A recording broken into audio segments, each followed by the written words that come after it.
I think I would define hiring excellence as this. You've created a hiring process that candidates enjoy going through, and it also leads to hiring people that are great value adds to your team. And then, of course, you're always tweaking it for improvements along the way. Welcome to Offer Accepted, the podcast that elevates your recruiting game. I'm your host, Shannon Ogborn. Join us for conversations with talent leaders, executives, and more to uncover the secrets to building and leading successful talent acquisition teams. Gain valuable insights and actionable advice from analyzing cutting-edge metrics to confidently claiming your seat at the table. Let's get started. Hello and welcome to another episode of Offer Accepted. I'm Shannon Ogborn, and this episode is brought to you by Ashby, the all-in-one recruiting platform empowering ambitious teams from seed to IPO. I'm here today with the great Leah Knobler, VP of People at Help Scout, previously Director of Talent Acquisition. And might I say, it's just great to see our TA friends get promoted into VP of People role. So congrats on that transition. Whoop, whoop. Thank you. To give our audience a little bit of background on yourself, can you tell us a little bit about your role at Help Scout and a little bit about what Help Scout does? So first, Help Scout, we are a fully remote software company, and we make really great tools for businesses to delight their customers and provide great customer support. And we've been fully remote since the beginning. We've been around for now 12 years. So I like to think of us as sort of OGs in the space. And then, as you mentioned, I oversee the people function, so manage a team of 8 of us, and overseeing all things now TA, total rewards, our business partners, and employee experience. Amazing. How has that transition been, moving from more of the talent side to the overall people side? It's been exciting. I think it's certainly a big change, but TA, I think, is such a great breeding ground, so to speak, for holistic people leaders, because you really get to, you learn so much, and you're thinking about the talent strategically and who you're bringing in. And then it feels like a natural next extension to now think about the experience you're shaping for them once they're here, and continuing to oversee that part of the employee journey. I feel very lucky. I've been at Help Scout. It'll be 8 years in July. So I've had a lot of the context. That's like 30 in startup years. Exactly. No, but really. And so I've created and helped shaped a lot of the people programs that still exist, or at least, pieces of them still exist. So getting back to my roots feels kind of great anyhow. I love that. Well, let's jump into some more TA specific stuff. What do you feel like is one of the most pertinent challenges you've seen come up in your time in the talent space?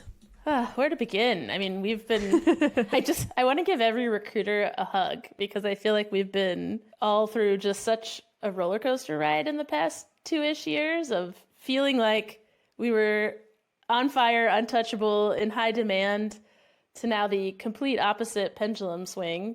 That's hard. That's really hard. So I just think the challenge right now for recruiters is just trying to believe that things continue to swing and stay in this line of work if you're really passionate about it.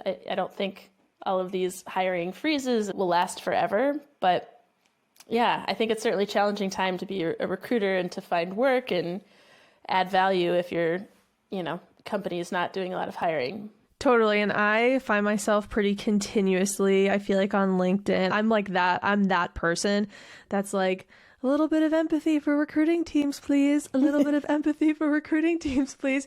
And candidates, there's a lot to be said about the candidate experience and that, but people will just start blasting everywhere. I'm like, honestly, your recruiter could have been laid off yesterday. Like, you just really don't know. So I'm like, if we could just have a little bit more empathy all around. It's been a really challenging 3 years for recruiting. Like you said, going from like the top of the top to just like slowly kind of coming down, and then kind of on the come back up, just crashing straight down. It's been a bit rough. And so I know a lot of our recruiting friends are burnt out mentally. And part of the goal of, these chats is to really help rejuvenate that spirit within our talent community, and hopefully bring really tactical tips to our talent team so that they can showcase the impact that we know that they have, but that they can showcase to the rest of their leadership team too. Absolutely. Big ditto to everything. Well, I know that we had chatted a lot about sort of the lack of continuous improvement with recruiting teams. And I think the interesting thing and my sort of take is, how can we take some of the things that exist in other parts of the business, like sales and marketing, where they're continuously improving and they're always looking at, campaigns and how they performed, or deals and if they closed or not. What's your take on this continuous improvement aspect for TA? Yeah, I really love this topic and that you asked this question. So for us in TA, this started really coming to fruition back in 2020. And I have to give credit to one of our engineering managers at the time, Anwan Simmons, who's now at GitHub. But after we made a VP level hire, he started asking some really good questions. He just wanted to sort of understand the behind the scenes and how we landed on the candidate we hired. And it made a lot of sense that someone else across the org would just want to know, like, hey, what happened there? And like, how did we land on that?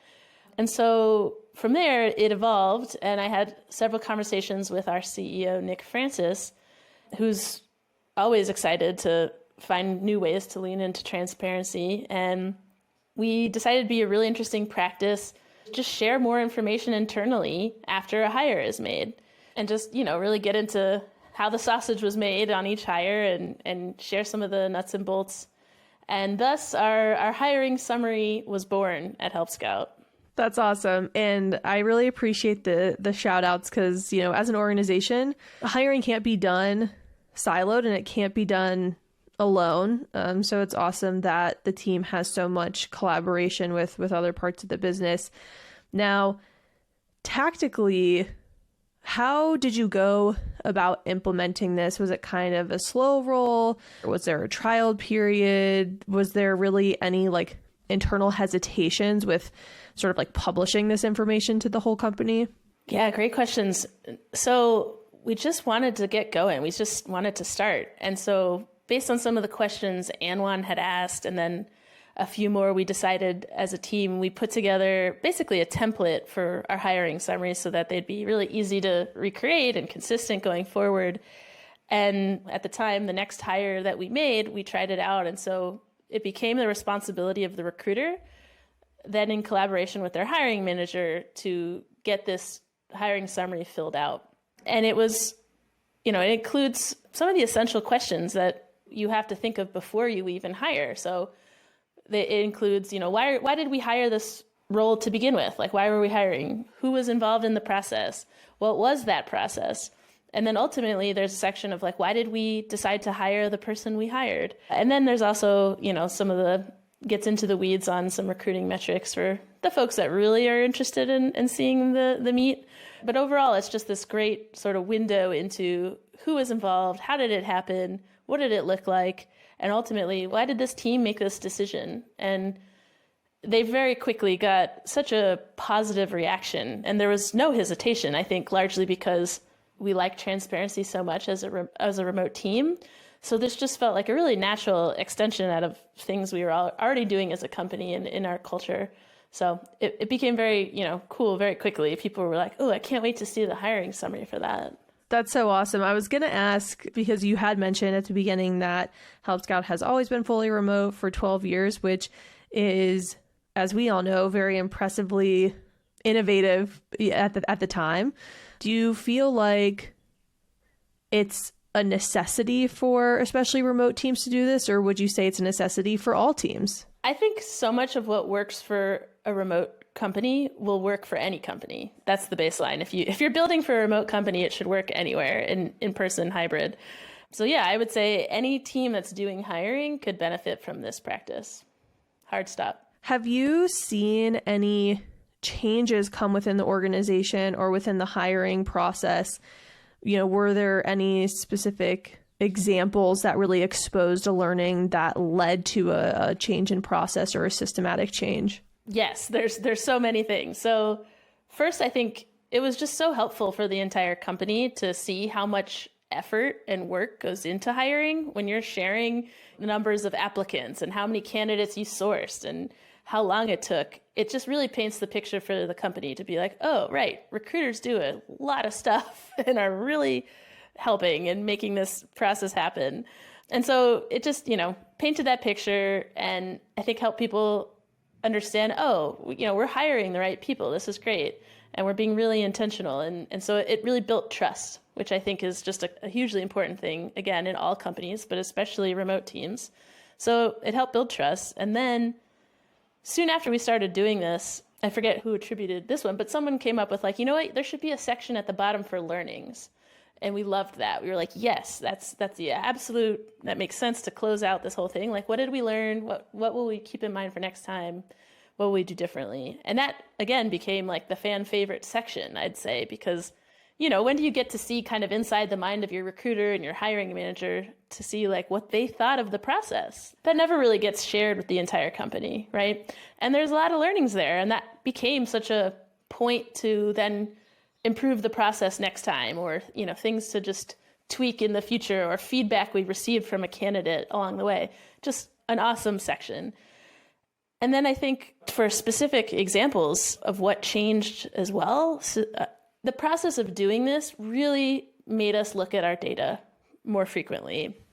It's one thing to track it, but it's another thing to track it and really give voice to it and look at it. So one of our senior technical recruiters, Will, who's fabulous, was writing a lot of these and noticed, I'm really noticing it takes us about 90 days plus to hire engineers right now. And why don't we actually stop and zoom out and look at more at our hiring data holistically, especially since 2020, when things have kind of just changed. I think any data from before 2020 kind of I throw out the window at this point. Totally.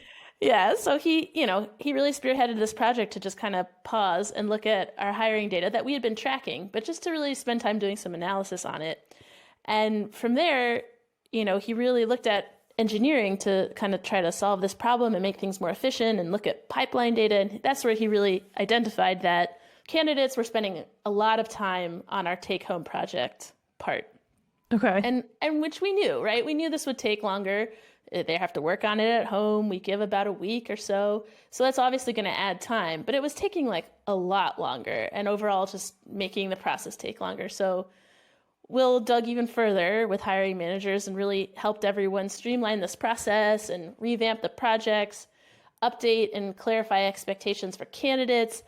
And then lastly, we brought on a third-party tool called Code Submit that helps kind of send out and organize and track the projects. Hint, hint, to add a integration with Ashby. It's not on the list yet, but we're hoping to see it at some point. Notes.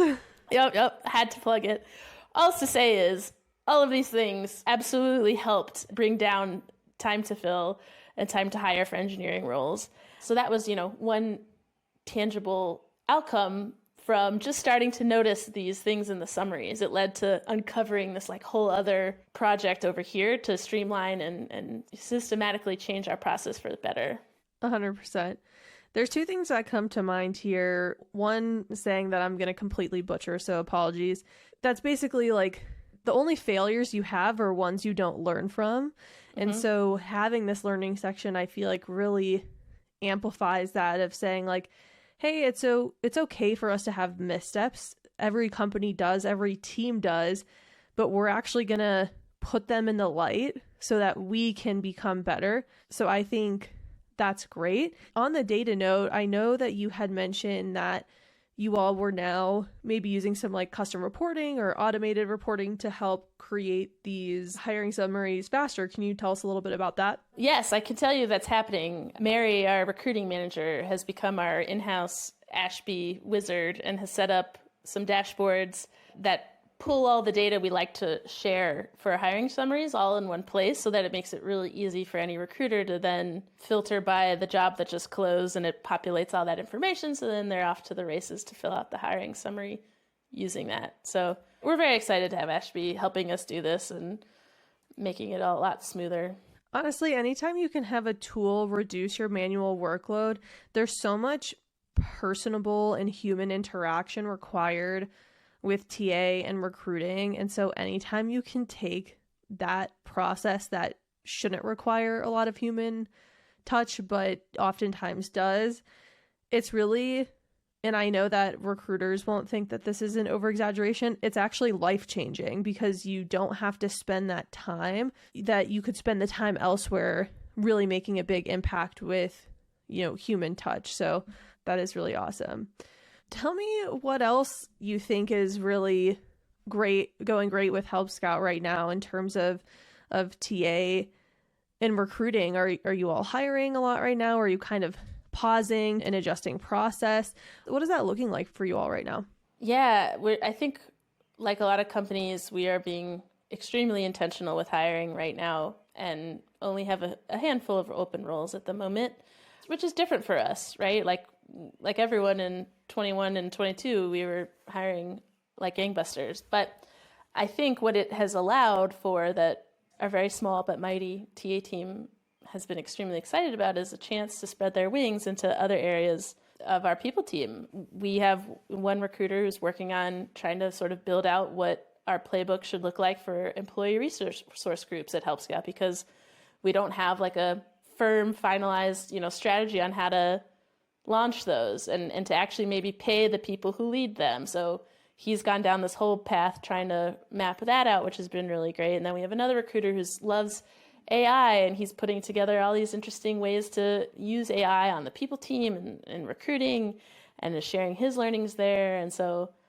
yeah, I think it's just been a time to sort of pause and get creative and to think of other ways to keep adding value. Because I'll say it all day, but I think recruiters have some of the best translatable skills of any position.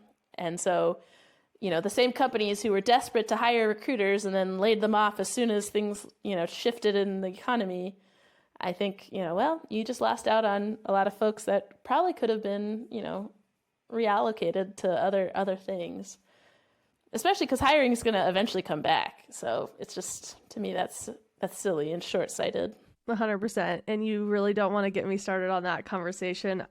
Basically, everyone in my life has now heard the very, very long-winded, albeit I feel like very accurate, rant about that. One question that just kind of popped into my mind about implementing this hiring summary practice: do you think that a company without this sort of transparent culture could implement something like this? Or what do you think the difficulties would be? Because I'm just thinking, like, say we have someone listening who's like, this sounds amazing to me, right? But like, my culture, the culture of the company I work at, people just aren't as bought in, or it's not as collaborative, or there's, a lack of transparency. How would you recommend people go about creating that instead of relying on the culture to create the program?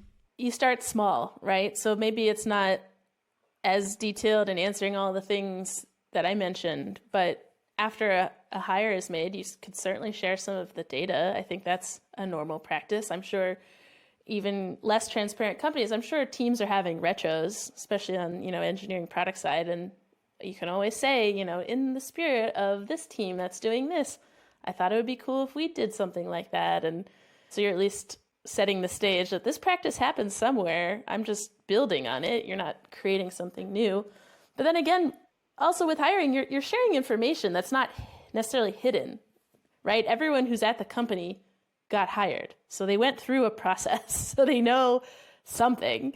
So just reiterating like what it was for this new person isn't groundbreaking, or at least it shouldn't be. And you just start small, and you can always just see how people take it and what the reactions are. And then you add layers to it and go from there. That would sort of be my advice. Another question I have is, in terms of retroing, you're obviously retroing for wins because these are folks that you've hired. Do you ever put the information out there or retro for basically what you would consider in other teams, like a closed loss? Like, we made an offer to somebody and they declined. Is that sort of information out there? That has happened before, and we tend to include that in the learning section for what we can, right? Like, there's always going to be some circumstances, whether it's for, privacy's sake, or it's just not helpful information to share.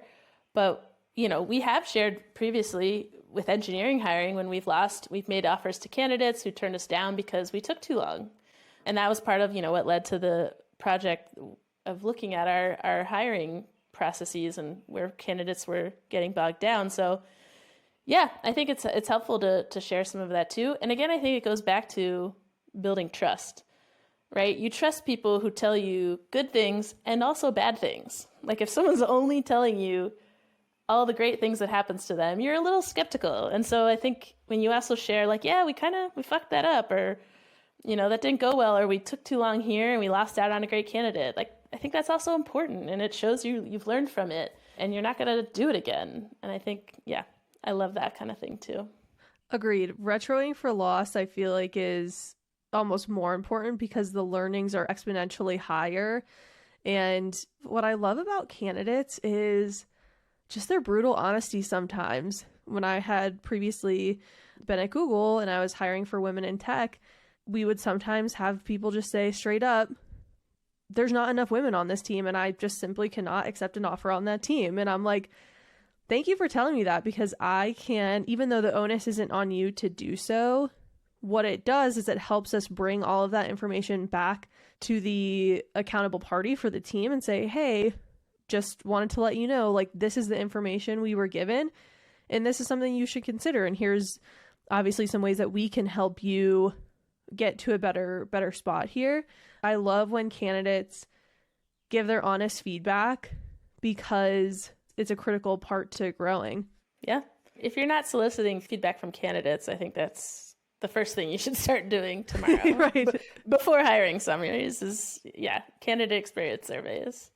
Candidate experience surveys, but I have such like a hard time with NPS. I'm like, it's so hard when it doesn't tell. I don't know if your team is gold on NPS at all, but it is such a tough, as an individual contributor recruiter, you're like, you get one bad review and you're like, just like jab to the heart. It hurts so bad.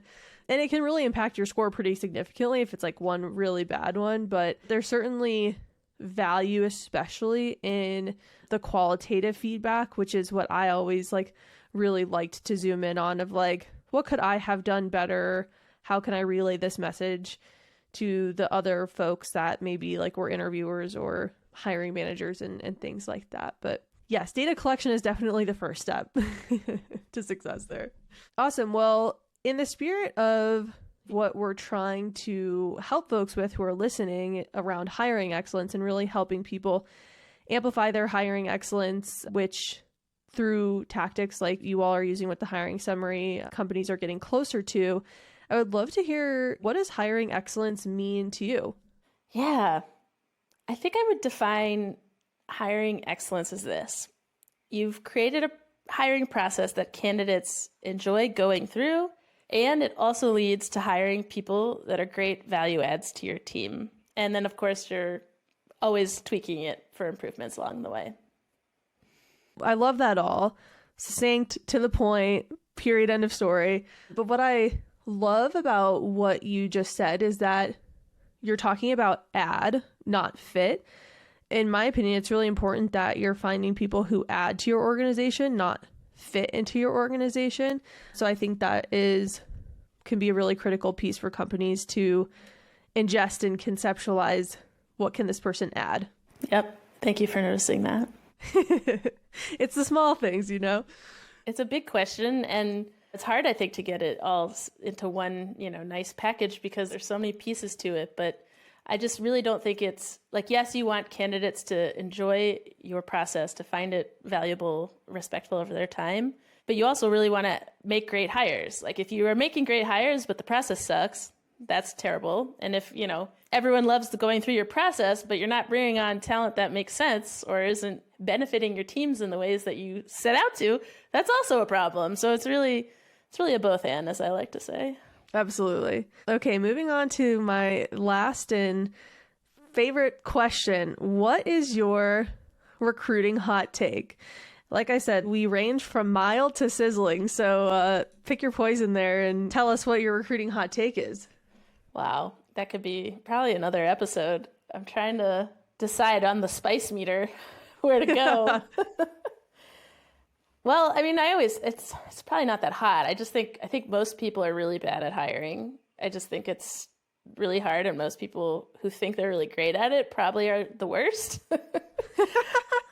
If I'm being honest. That is so true, though. It's people are like, "Oh, we're doing so amazing." I'm like, you know, yes, it's tough to convince someone that they're not doing a great job. Yeah, I don't know how hot this is, but if you're asking candidates to do any kind of project or submit work or present on anything, and you're not paying them for their time, you're doing it wrong. Yeah. Maybe at this point that's a given. I'm not sure where we're at with that, but I don't know. Are people paying people for their time in hiring processes these days? I think it's like incredibly variable.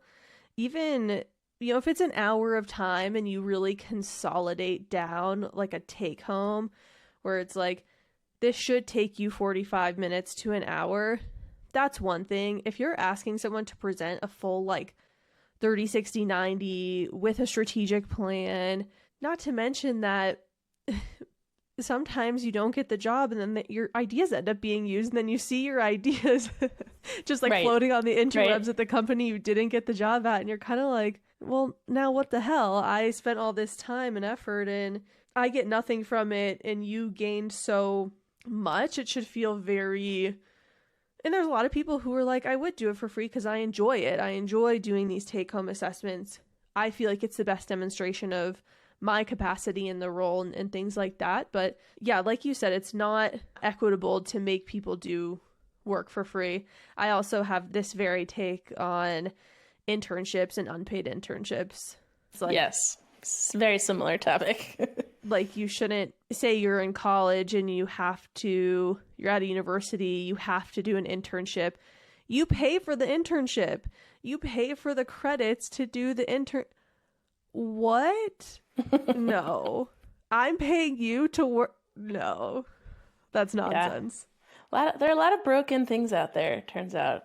Now I want to know what the hottest take has been. I want to know what's the spiciest on the spice meter.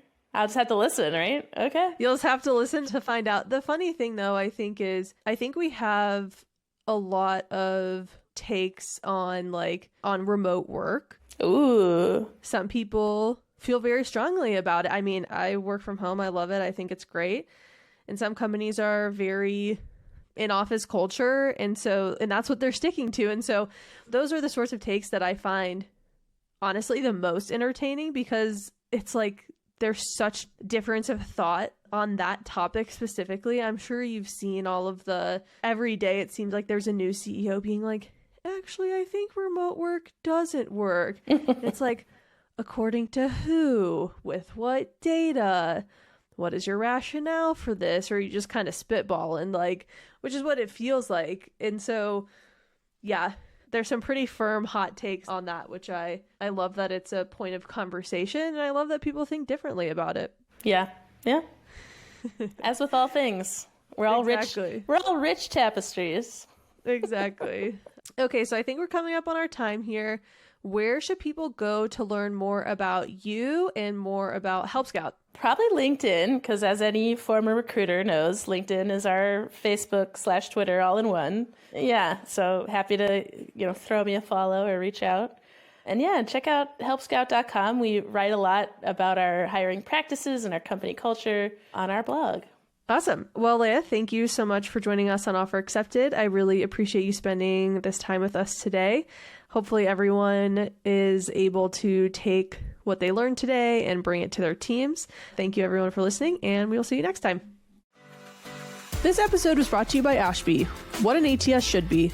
A scalable, all-in-one tool that combines powerful analytics with your ATS, scheduling, sourcing, and CRM. To never miss an episode, subscribe to our newsletter at www.ashbyhq.com/podcast. Thank you for listening, and we'll see you next time.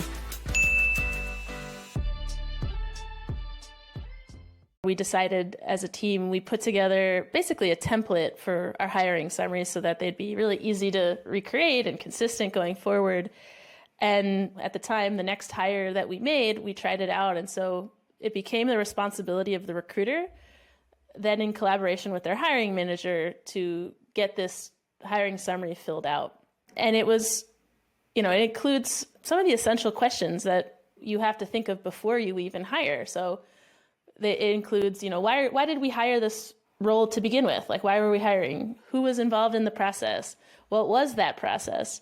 And then ultimately there's a section of like, why did we decide to hire the person we hired? And then there's also, some of the gets into the weeds on some recruiting metrics for the folks that really are interested in seeing the meat. But overall, it's just this great sort of window into who was involved, how did it happen, what did it look like, and ultimately, why did this team make this decision? And they very quickly got such a positive reaction, and there was no hesitation, I think, largely because we like transparency so much as a remote team. So this just felt like a really natural extension out of things we were already doing as a company and in our culture. So it became very, cool very quickly. People were like, oh, I can't wait to see the hiring summary for that.